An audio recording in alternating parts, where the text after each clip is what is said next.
Hello, everyone. Today's discussion is about Speech Act. Speech Act theory began as a philosophical investigation of the power of words in language.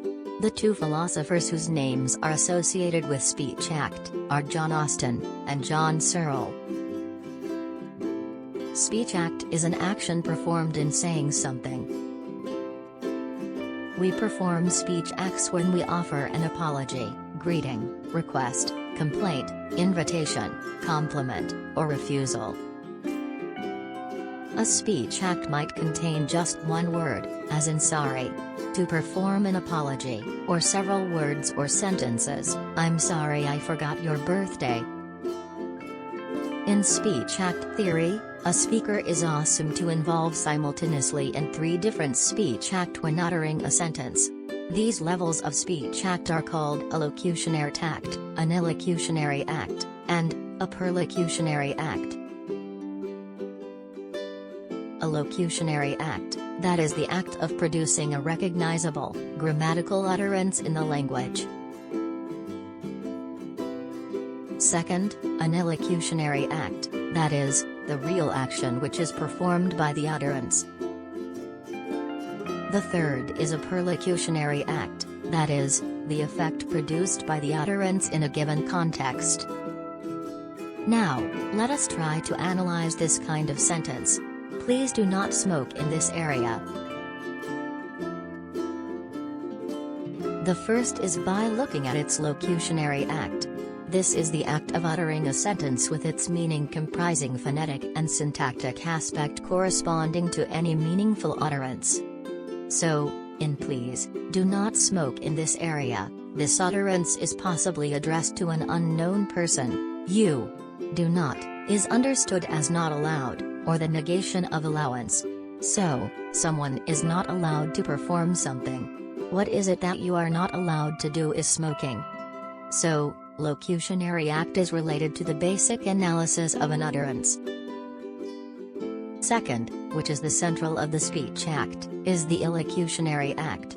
It describes what the speaker does by uttering a sentence that is in performing the locutionary act, for example, commanding, warning, asking, inviting, and so on.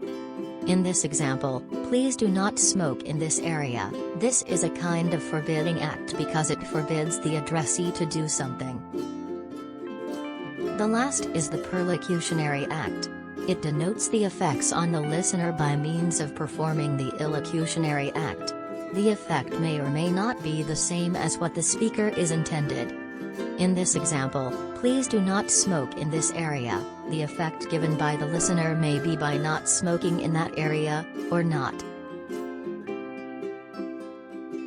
Austin called such utterances performatives, which he saw as distinct from statements that convey information. Performative verbs are verbs that perform something. There are two kinds of performative. First is explicit performative and the second is implicit performative. Explicit performative is a performative utterance that contains a performative verb that makes explicit what kind of act is being performed.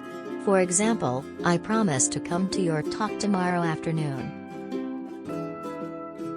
Implicit performative is performative utterance in which there is no such verb. For example, I'll be back. Searle categorized speech act into 5 main categories. They are representative, directive, commissive, expressive, and declarations. Representative acts are acts in which the words state what the speaker believes to be the case, such as describing, claiming, insisting, predicting. For example, the earth is flat. It was a warm sunny day. Directives are acts that are aimed at making the hearer do something, such as commanding, requesting, inviting, forbidding, suggesting. For example, could you lend me a pen, please? Don't touch that.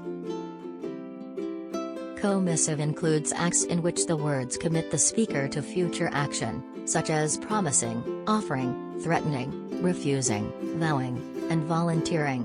For example, I'll be back. We will not do that. Expressive speech act is used to express the psychological state in sincerity condition about a state of affair and specified in the propositional content, such as welcoming, praising, blaming, etc.